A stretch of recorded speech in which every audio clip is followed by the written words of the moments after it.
The International Space Station is due to receive another big shipment of supplies later this month on the next Dragon cargo ship. It's currently targeted for launch on March 16th. It'll carry personal supplies for the crew members, as well as equipment for the station. And this Dragon is also going to carry a number of experiments, and we're going to be previewing those experiments in the days leading up to the launch. One of those new experiments coming up on the Dragon intends to take advantage of the microgravity environment to help develop new drugs to treat Huntington's disease.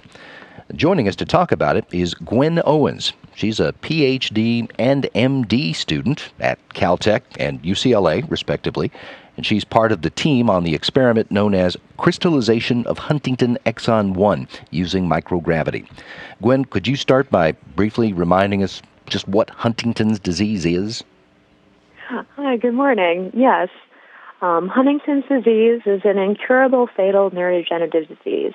It's caused by a gene mutation that creates an abnormal protein, which is called huntingtin, which leads to degeneration of the nervous system. Huntington's disease slowly diminishes an affected individual's ability to walk, talk, and think. Eventually, the person can't care for him or herself and dies from medical problems that arise from the effects of Huntington's on the body. Each child of a person with Huntington's disease has a 50-50 chance of inheriting the fatal gene, and everyone who carries the gene will develop the disease. Huntington's disease is one of the more common genetic disorders, and more than 250,000 Americans have Huntington's disease or are at risk of inheriting the disease from an affected parent. Unfortunately, at present, there's no treatment to stop or even slow the deadly progression of this disease. Though there's been a lot of research done, and I understand that researchers think that the answer may be able to be found by successfully crystallizing a certain protein. Is that something that you can't do on the ground? It's something we haven't been able to do on the ground yet. We'd like to determine the three-dimensional structure of huntingtin, which is the protein that causes Huntington's disease. To study the huntingtin protein to make drugs against it, we need detailed three-dimensional structural information about it. And one very good way of doing that is using X-ray crystallography, which is a technique that lets us see molecules and locate individual atoms in a protein. But for studying the structure of abnormal proteins like huntingtin using X-ray crystallography, we need to produce sufficiently large, perfect crystals of the protein. On Earth, however, we haven't been able to grow crystals for many important proteins, including huntingtin, because of gravity. Despite our best efforts, the huntingtin protein has evaded crystallization for more than a decade. However, there's been good evidence that crystals grown in microgravity are able to reach much larger sizes and more perfect forms than those grown on Earth because there's no effects of gravity. And I'm sorry, go ahead. No, go ahead. And we've heard for years that growing crystals for different purposes in space, and so I take it that that's your experiment, is to grow these crystals. Could you describe what's going to happen in your experiment once it reaches the station? Sure. So we're using a technique that's called vapor diffusion to grow crystals. It's a technique that can be used both in microgravity and on Earth. In this technique, we have one drop that contains our protein, our huntingtin, and in another drop that's much larger, we have what's called a precipitant solution. When these two different solutions can communicate by vapor diffusion, water can come out of the protein solution and go into the large precipitant solution. As this happens, the solution of protein, of huntingtin, becomes supersaturated, and when it becomes supersaturated, it can form crystals. And so we have a device that is called the handheld high-density protein crystal growth system. The image is of a small metallic container that holds several of our sample blocks, 30 different samples in all.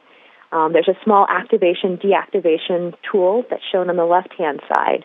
And what happens is that prior to launch, we have our two solutions, our large precipitant solution and a drop of our protein, that are kept separate.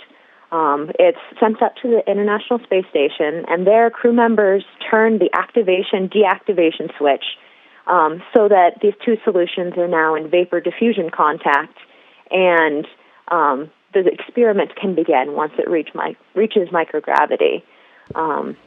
While it's on the International Space Station, it's just in a quiescent microgravity environment, and then at the end of the experiment, the astronauts will flip the switch, the activation-deactivation switch, to deactivate the experiment, and it will be returned on the next Dragon cargo ship.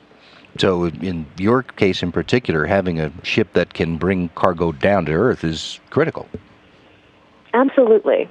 There's no way to get data from our crystallization experiments while aboard the station, so the Dragon spacecraft is essential for our experiment to get the crystals down from the station. And once you do, what is the next step in your research? What do you do with these crystals once you get them? So if we can obtain crystals of huntingtin of sufficient size, which we predict they will be able to in microgravity, we test these crystals using X-rays. So we focus X-rays emerge from a narrow tube called a collimator and strike the crystal. The crystalline atoms cause the beam of X-rays to diffract in a number of different directions, and we record this pattern of diffraction. And when we measure the angles and intensities of this diffracted beam, we can produce a three-dimensional picture of the densities of electrons within the crystal. And then using this electron density map, we can obtain a very high-resolution, three-dimensional protein structure. And with that, hopefully able to develop something that will combat the defective gene.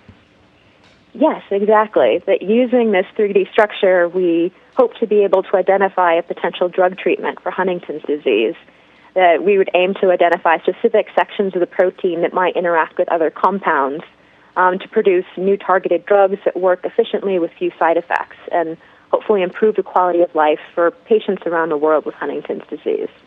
It's very interesting, and it makes a lot of sense as you explain it. We'll be looking forward to seeing how it goes. Thank you for taking a few minutes to talk with us about it. Thank you very much for your time. Gwen Owens is a member of the team on the experiment known as crystallization of Huntington exon 1 using microgravity, which will be flying to the International Space Station later this month on the next Dragon cargo ship.